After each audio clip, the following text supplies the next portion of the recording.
Okay, so on one hand, kind of making this video in a response to a specific viewer that I was talking with, but also too just wanted to talk more about one of the previous videos I made about why I think Factor 55 is stupid. There are certainly some cool things about Factor 55. I do like their aluminum fairlead. It's got a really big bend radius on it. Um, one thing that a one thing that I forgot to put in the previous video was the Factor 55 Ultra hook that has, like, the normal hook on it and then the little eyelet where you can put a shackle on the end.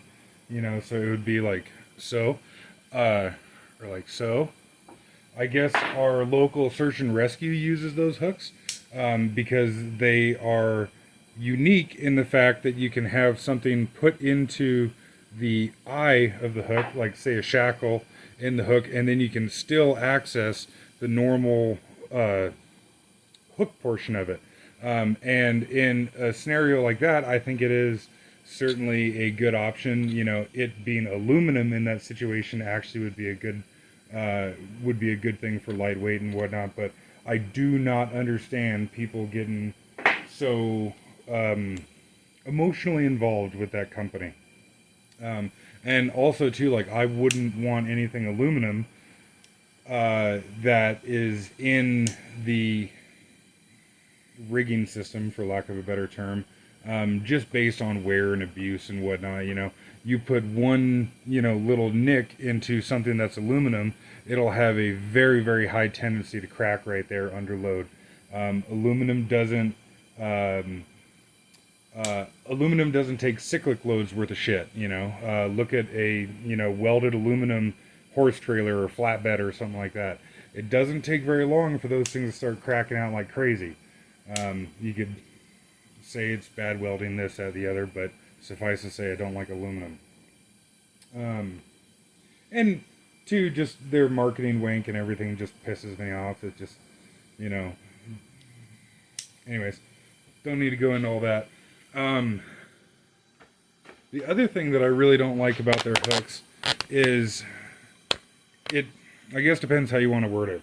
Have sharp edges, squared off edges, whatever. This one guy thought that I had never seen one of these before. I have not used a Factor 55 hook, or, well, any of their products, actually. I've never used any of their products, but I have handled them in the local rigging shop and what have you, and I don't think they're anything to write home about. Also, though, too, is I'm looking at it from a different perspective.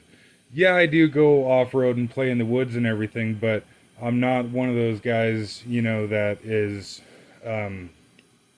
like doing it for a living or competing at it or anything like that or whatever. What I do though is I run a work truck, and in, not this winter because this winter sucks, but in a normal winter we pull out semis, and we pull out medium duty trucks, and we do a lot of winch outs.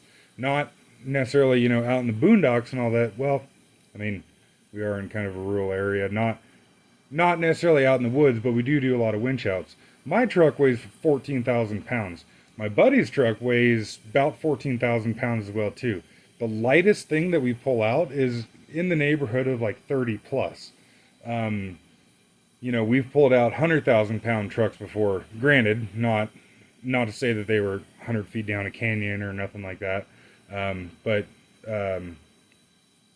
yeah, suffice to say, with what I'm doing, it's more of the industrial stuff. It's not the Jeep community off-road. I work more with,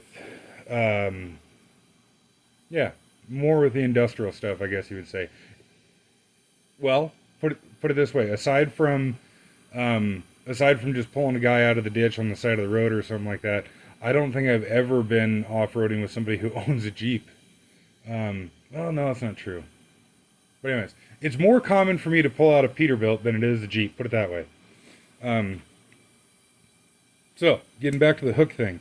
What I'm talking about with the rounded, or the sharp edge, squared off, whatever you want to say, is that if you were to look at the hook profile thus ways, these rigging hooks have a profile that looks more like this on the load-bearing surface, which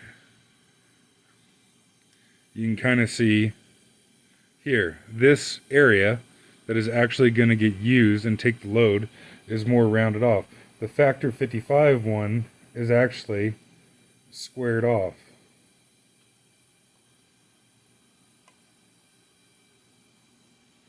Shitty drawing, but like that. I don't like this. Especially on a aluminum hook. This one here isn't too bad. This is actually kind of a particularly rough Crosby shackle. You can see there's the forging mark right there. If you were to take a squared off aluminum hook and put it into a Crosby shackle and have it be rubbing around and shit, I would imagine that it would be very, very easy to do a hell of a lot of wear to one of those hooks. This one here I've been using for a number of years. I got a new rope and new thimble on it, but the hook has been used. And this one has got some wear on it, but not bad at all. It's got a long life ahead of it. But, so that's what I'm talking about with the hook profile, is how they're flat on the one and rounded on the other. Now, I do understand that the reason for that is because the Ultra hook, and I would assume their other stuff, is really kind of intended to only work with a 3/4 inch shackle. And in that community of the polished Jeeps and everything, I guess that's fine. But it doesn't work for me, and I would argue that it doesn't work for many people outside of the polished Jeep community. For example, what happens if your buddy's trailer gets stuck, and he's got some D-rings welded on the side of it? I would imagine that putting one of those Factor 55 Ultra hooks, having the squared off profile on the hook and a rounded D-ring, for example, would probably not be that great of an idea. Also, those hooks, the Factor 55 Ultra hooks, don't fit anything larger than a 3/4 inch shackle. For that matter, I don't really know that they would fit anything smaller than a 3/4 inch shackle. So I've got various different sizes of shackles depending on what we're doing. Sometimes, like, say, top of a radiator or something like that, you can only get a tiny little shackle through it. Because anybody who's put a radiator in a newer Freightliner is going to know what I'm talking about. How the whole cooling package, if you will, comes out the top. But so this is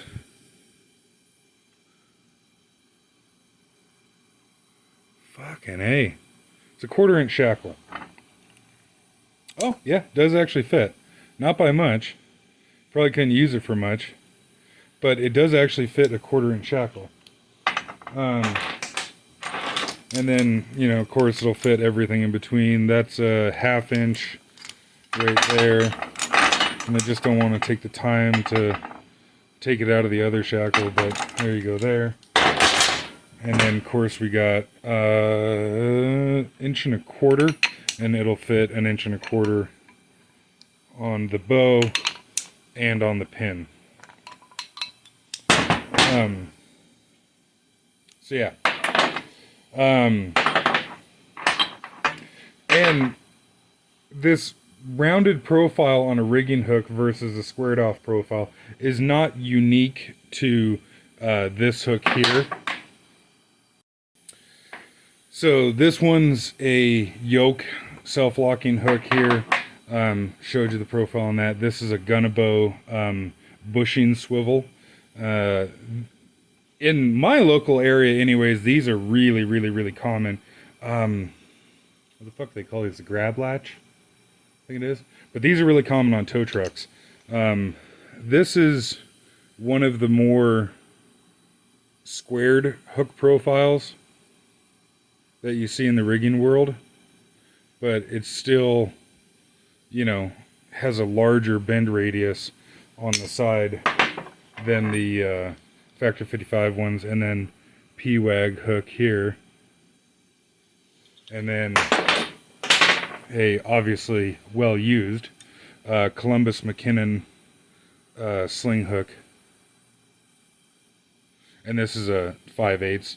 And I heard a lot of people talking about how strong Factor 55 is, and brand new out of the box. Yeah, I'm sure that they probably will break at their advertised ratings and what have you. But you put them out in the real world and get some use and abuse and wear on those things. I would imagine that number would start dropping very quickly. And I would think the vast majority of the reason for that is because of the material that they're made out of, being aluminum. Again, talking about old, a old aluminum, horse trailer or whatever. This hook here has, had an easier life than some, but certainly seen some use. It hasn't been overloaded though, but the nice thing about steel is how durable it is.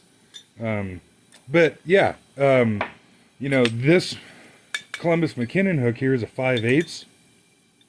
And so yeah, if you wanted a stronger winch hook and you wanted to put one of these on the end of your winch line, I mean, even this big bulky thimble, well, probably fit right in there. Yeah, it'd probably go. But yeah, I mean, I don't know, if you really wanted to show off to your buddies, it'd be kind of cool to have one of these on the end of your winch line. And I bet you this is fucking cheaper. Like maybe somebody can look it up. Maybe I'll look it up, put it in the description or something. I'll take a shot in the dark. Say this is a $125 hook. Yeah. But then we were also talking about side loading shackles and shit, and I think we are just simply talking about two different things here. So, make sure got it in frame there. So this is a 1-inch Columbus McKinnon shackle that I have. It's a 2-inch receiver, or yeah, 2-inch by 2-inch piece of solid bar stock that I just simply smoothed down on the sides to be able to get a 1-inch shackle in there, rated 10-ton safe working load. What I was talking about with side loading rigging is like this. So, if this, got in the shot here, if this shackle mount is in your buddy's pickup, Jeep, whatever, facing, the front of the vehicle like so, I would call this here side loading the shackle. And the rigging that you use has no impact on the fact that you're just simply pulling the fucking thing sideways. I believe what the viewer was talking about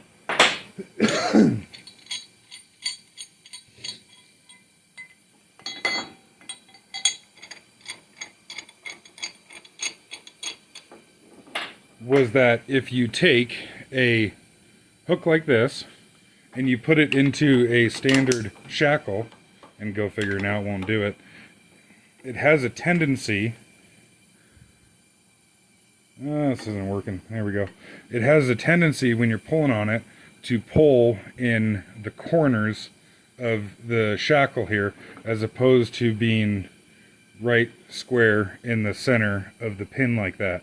And it is definitely true that, say with the Ultra Hook, because they're so freaking wide that they will cradle inside of a 3/4 inch shackle very well.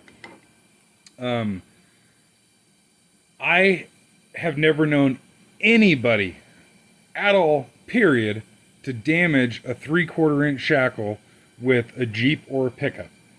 I'm sure there's probably some story somewhere where some guy had a pickup loaded down, pickup weighed 20,000 pounds and he put 20 feet of slack in a 1/2 inch chain or something like that and slammed the end of that chain as hard as he possibly could and managed to stretch or break a shackle or whatever. But in a normal circumstance, especially if we're talking about pulling out something really lightweight like a Jeep, I just don't see being able to damage a 3/4 inch shackle. And if we're talking about good rigging stuff, it has a very large safety margin built into it. And in the case of Crosby here, they actually put marks on the 45 degree of, you know, if we're talking about this here being an inline pole, they say that it is okay to side load this up to 45 degrees.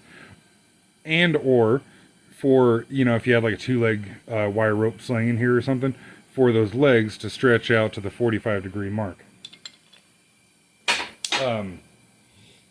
So yeah, I think we were just talking about different shit there. This hook absolutely will get cocked into the shackle sideways like that.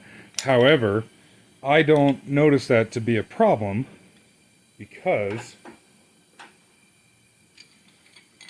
in the case of my pickup that I take out in the woods, I have got shackle mounts all the way around on it. And so if ever I was hooking into a shackle, I would be hooking it in this way, and then I would have a nice big wide mount, just like this is here, where the mount is going to stabilize the shackle, and then I'm going to be pulling off the center of the shackle.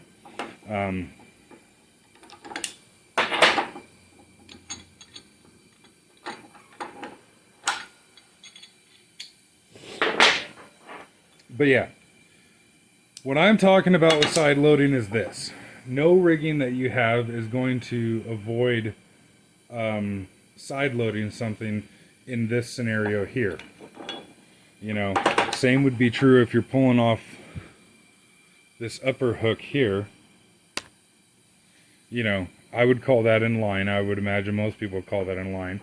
If you're pulling it sideways like so, that's just, you know, this would just be dictated by the angles that you have to work with.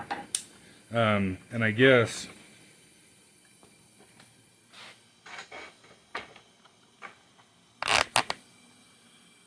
where I was going, of why I don't think the squared off hook like this is that great of an idea is, again, for me and my application and whatnot, I like to use synthetic slings. This is, I actually don't know what the outer material is. I would assume nylon. And the fibers are polyester, like a Dyneema winch rope type material. Basically, it's a winch rope that's wound up in one of these things. But I would think having the rounded profile, you know, more of like this, not like this, would be a much better idea in a synthetic sling. Like so. Also, too, again, depending on what you have to work with and everything, there have been a number of times where we have had to winch on equipment or trucks or what have you, where the connection point to the vehicle was just simply a hole that was cut out in a piece of, you know, 1/2-inch plate or something like that. And again, that's where, you know, this profile I think is much better. What else? The other thing that a lot of people have said too is, you know, talked about that they like Factor 55 because, you know, all the stuff's, oh, I would assume it all is, I don't know, maybe they have some Chinese stuff, but that a lot of their stuff is made in the US and they want to buy American made stuff. And absolutely, I 100% agree with that. I just made a video talking about how I just got this air compressor, and I really love the fact that it's American made. I don't know that these yoke hooks say it anywhere. I would imagine that these are American made, but Crosby, American made. Columbus McKinnon, American made. Crosby shackles again. These Buyer's product, yeah. D-rings are American made. I love buying American made stuff. But that's not to say that just because this is made in Sweden, that it sucks. I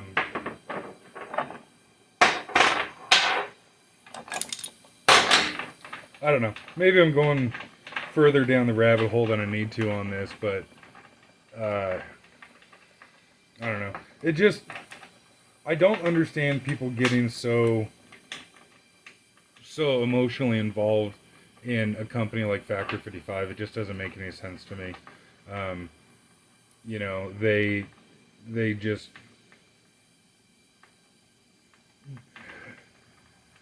all the advertising videos that I have seen of Factor 55, they seem way too in love with themselves, I guess, and they only ever talk about the good things, and they never talk about the bad things. And to me, that's kind of a mark of anything that is,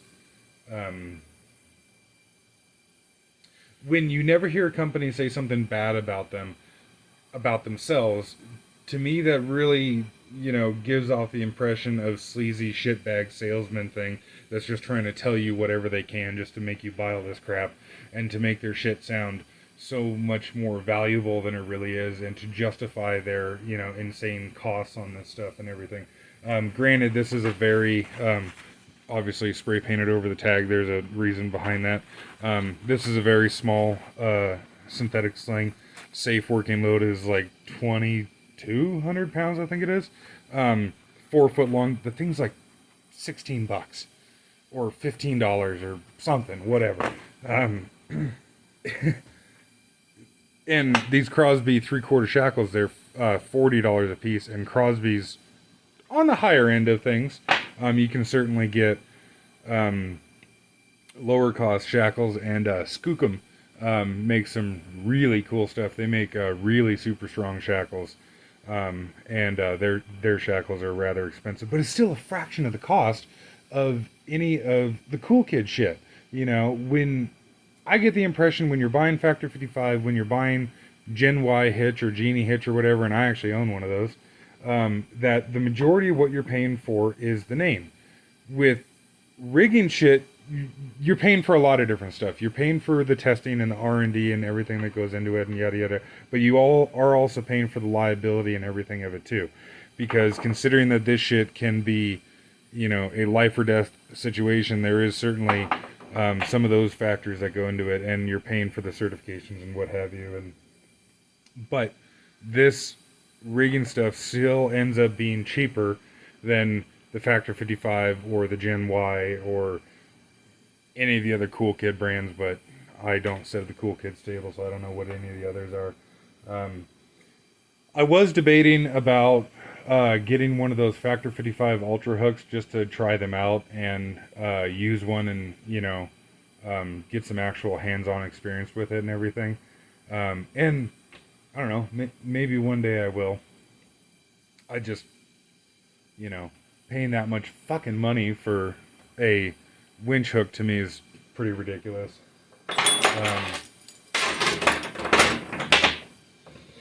But I don't know, is there anything else I want to add to this? Yeah, still don't like Factor 55. And that's okay. Thing I forgot to mention in the other video, I'll try to figure out a way to splice the two together. In my experience, it is not a problem if the hook is in the shackle at a sideways, you know, falling off to one side or the other of the pin. In my experience, that just doesn't fucking matter. You know, if you are pushing the equipment to its outermost limit, then yeah, that would be more of a problem. But if you're pushing your equipment that hard, get bigger equipment. You know, like if you're breaking, you know, if you are somebody who's breaking 3/4 inch shackles, then maybe step up to 7/8. Maybe step up to 1 inch. If you're breaking Chinese shackles, maybe buy American shackles. So yeah, what I was talking about with the whole side loading thing is that in my experience it's perfectly fine to side load a shackle like so. What is not okay, for one, just because, you know, they don't exactly give these things away. These swivel ones are $200 a piece. But yeah, so if we were in an eye like so, and we were side loading the eye like such, then yeah, that, you know, in my experience, perfectly fine. What's not okay is if we were to side load the hook. You know, say the hook got bound up and I was pulling on it in a direction like so, or some other fucked up thing like so. That would not be good. If we, however, flip it around like such and pull like so, then no big deal. Something like that, not so much. And you know, there's really kind of no exception to this. You know, it doesn't really matter. Like, nothing that Factor 55 has would take a situation like this. And where that's where the confusion came in, I guess. Talking to the one viewer was, he was talking about side loading a shackle. I was talking about side loading a hook. As soon as I shut the camera off, I'm trying to think about something else that I wanted to say too. But that's all for now.